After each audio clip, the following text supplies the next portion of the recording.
Fala pessoal, tudo bem com vocês? O Corinthians está nas quartas de final da Copa Sul-Americana, com Hugo decisivo mais uma vez.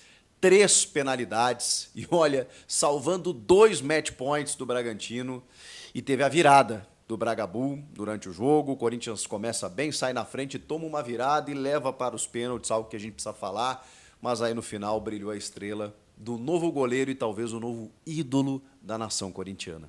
Chega mais, eu sou o Chico Garcia, inscreva-se no canal e vamos juntos. Bora, turma, vamos falar dessa classificação do Corinthians sofrida, do jeito Corinthians. É assim que é torcer pro Corinthians? É desse jeito, rapaziada? Precisa desse sofrimento todo?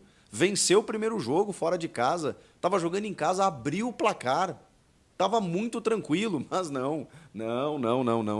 O Corinthians não, ele não gosta de tranquilidade, ele não gosta do marasmo, né? Ele tem que dar um sofrimentozinho porque parece que senão não tem graça. Tirando a brincadeira, é impressionante, porque o Corinthians vai muito bem nas Copas, classificou contra o Grêmio, jogando melhor. Inclusive quando teve um jogador a menos no primeiro jogo, depois no segundo tempo poderia ter vencido no tempo normal, classifica nos pênaltis. Dessa vez, não precisava ter levado para os pênaltis.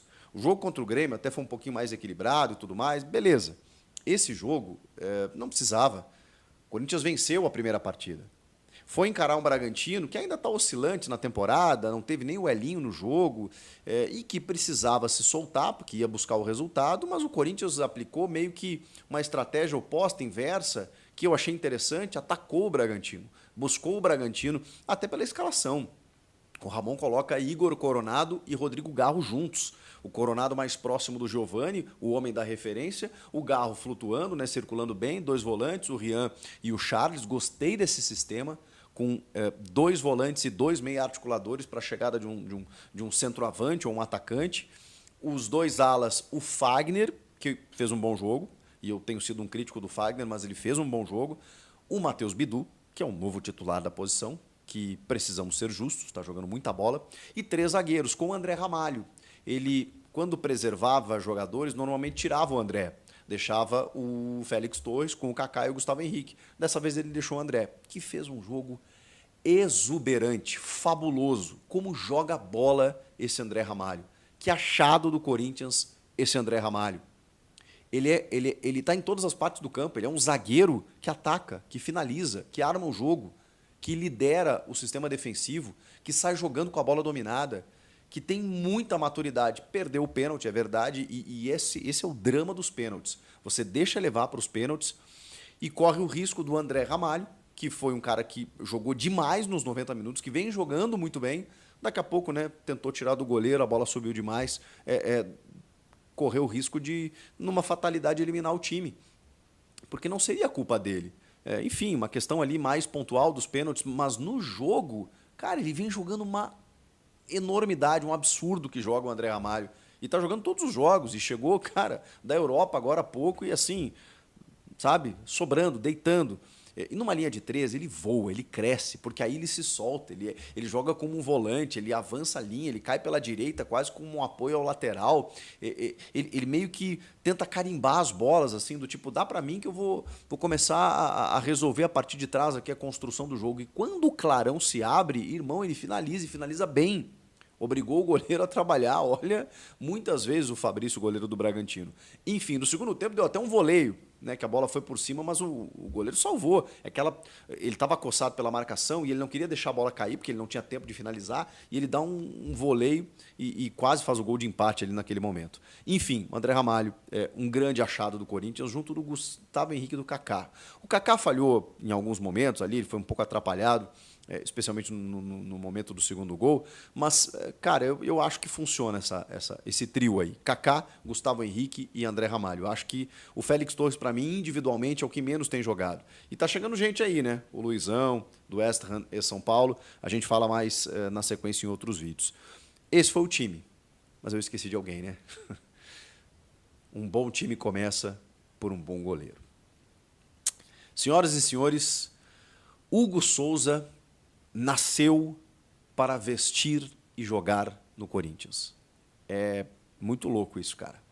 Porque ele, acho que quis o destino que ele começasse no Flamengo. Mas a vida dele, a missão dele, a meta dele, a sina dele era ser Corinthians. Porque ele é muito Corinthians. Você vê na cara dele o jeito de jogar, o jeito que ele defende o Corinthians, como ele quer dar certo no Corinthians, como ele quer ser contratado pelo Corinthians, como ele quer fazer história no Corinthians. Ele abraçou o Corinthians e essa oportunidade de uma forma comovente, de uma forma que poucas vezes a gente viu.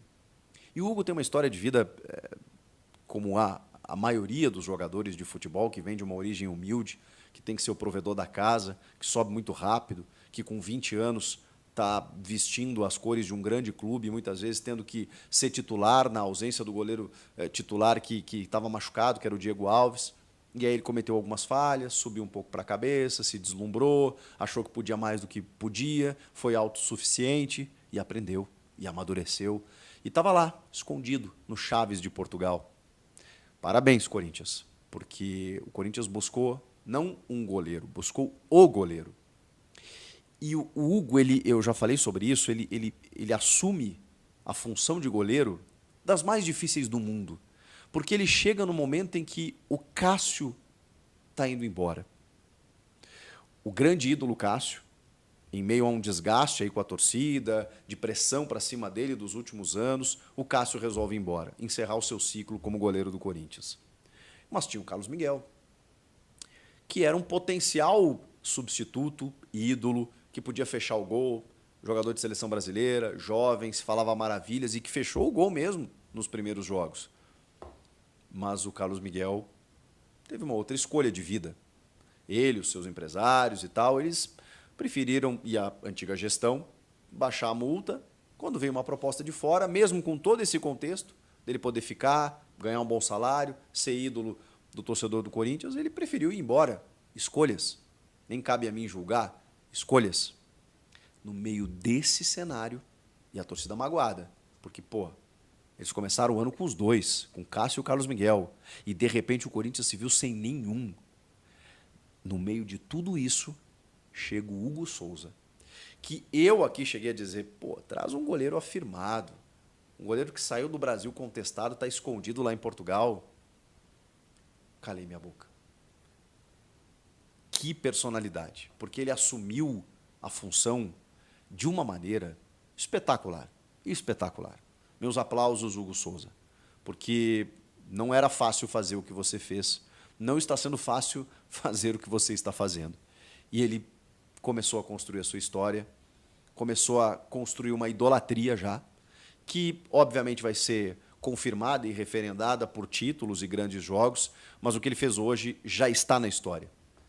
O Hugo Souza, no meio de tudo isso, pegou 3 penalidades, quando o Bragantino tinha 2 possibilidades de fechar a série, de converter o pênalti e acabar a disputa. Pois ele foi lá e pegou os 2 pênaltis. E pegou um terceiro e classificou o time. Inacreditável. Hugo Souza, senhoras e senhores, que durante o jogo já tinha pegado muito. E aí vai para os pênaltis e ele resolve, ele decide. E ele tem sido o melhor jogador do time, junto do Rodrigo Garro, do André Ramalho, mas o Hugo tem resolvido. Que goleiro o Corinthians contratou, mas assim acertou na mosca. Parabéns para quem contratou, mas tem que comprar. Eu vou falar sobre isso no outro vídeo. Falando sobre o jogo, o Corinthians, como eu disse, até pela escalação, atacou o Bragantino. E aí, cara, o Fagner dá um lançamento para o Matheus Bidu, que ele chuta, o goleiro espalma. O Corinthians começa a frequentar a área, o Coronado dando tapa aqui e ali, aparecendo muito bem. De repente, o Garro pega uma bola e o Garro tem isso, né? Ele chuta. Como é bom um cara que chuta gol. Porque se você chuta, pode desviar em alguém, enganar o goleiro, pode bater na trave e entrar, pode o goleiro tomar um frango, tudo pode acontecer. Se você não chutar, pô, aí não acontece mesmo. Né? Te contar essa novidade aí. Se você chuta pro gol, algo pode acontecer. E o Garro chuta. Ele chutou e abriu o placar. O Corinthians aumentou a vantagem que tinha. E muita gente cogitava até que o Corinthians ali poderia começar a preservar jogadores pensando no Fortaleza pelo Brasileiro, porque estava tudo encaminhado. Vem o segundo tempo, e o Bragantino, obviamente, pela necessidade, cresce no jogo, começa a empurrar o Corinthians, e o Corinthians também baixa a bola. O Corinthians meio que administra, o Corinthians meio que pensa, bom, beleza, vamos até o final, estamos com a vantagem, se tomar um gol aqui, E eu até achei que isso pudesse acontecer, pela volúpia do Bragantino. Bom, daqui a pouco o Corinthians pode tomar um gol e tal, né? Mas não vai ser mais do que isso. Em 4 minutos, o Bragantino virou. Começou a frequentar muito a área, o André Ramalho espana uma bola de cabeça e o Sacha, que é um bom atacante, é um atacante que tem muitos gols, ele está sempre fazendo gol, desferiu um chute na meia-lua, no cantinho, e o Hugo estava até encoberto, assim, com muita gente na frente, não conseguiu buscar. Na sequência, o Bragantino em cima, o Hugo fazendo milagre, fazendo defesa aqui, a defesa afastando e não sei o quê, bola aérea, o Luan Cândido cabeceando no contrapé do Hugo, 2-1. Aí a gente está falando de 30 minutos do segundo tempo. 30 do segundo tempo, o Bragantino em cima, fazendo 2-1 na Neoquímica Arena, de virada, levando o jogo para os pênaltis. E poderia o Bragantino fazer o terceiro, por que não? O Corinthians se lançou ao ataque, meio que numa pressão, numa abafo, tentou fazer o empate e não conseguiu. Pênaltis. E aí, gente? E aí? E aí que o Bragantino, quando o André Ramalho perde a penalidade, que acho que é o segundo ou terceiro pênalti, acho que é o segundo, na última bola, bastava o Gustavinho fazer o gol. E aí que entra o Hugo Souza na sua grandiosidade. Porque não é que ele pegou o pênaltis na disputa de pênaltis. O Cássio também pegava, pelo menos uma. Uma batida ele pegava. O Hugo pega o pênalti, que era o da classificação do Bragantino. Era o chamado match point. Faz e acaba. O cara chutou no cantinho, um canto que ele estava tentando. Ele foi 2, 3 vezes naquele canto. Depois ele tentou inverter. O Gustavinho foi lá, chutou no cantinho e ele foi buscar. Explosão na Neoquímica Arena. No último pênalti, o Hugo deixou tudo igual. Vamos para as séries alternadas. Aí é o seguinte, quem errar e converter, né, você avança.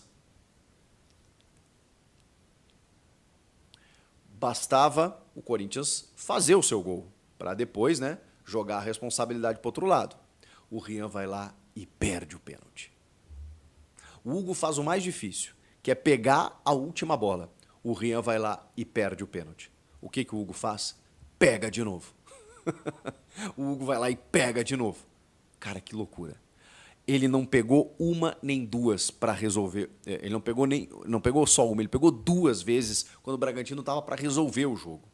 Ele pegou o match point, ele pegou de novo, e aí o Gustavo Henrique faz o gol e não bastasse, não satisfeito, ele foi lá e pegou o terceiro. E classificou o Corinthians. Que história, Hugo Souza? O total responsável por essa classificação de um Corinthians que apagou durante alguns minutos, tomou uma virada do Bragantino numa classificação que parecia tranquila e encaminhada, mas nas mãos do seu grande goleiro e também de ótimas atuações que a gente teve ao longo dos 90 minutos, mas especialmente nas mãos do goleiro, o Corinthians está nas quartas de final da Copa Sul-Americana.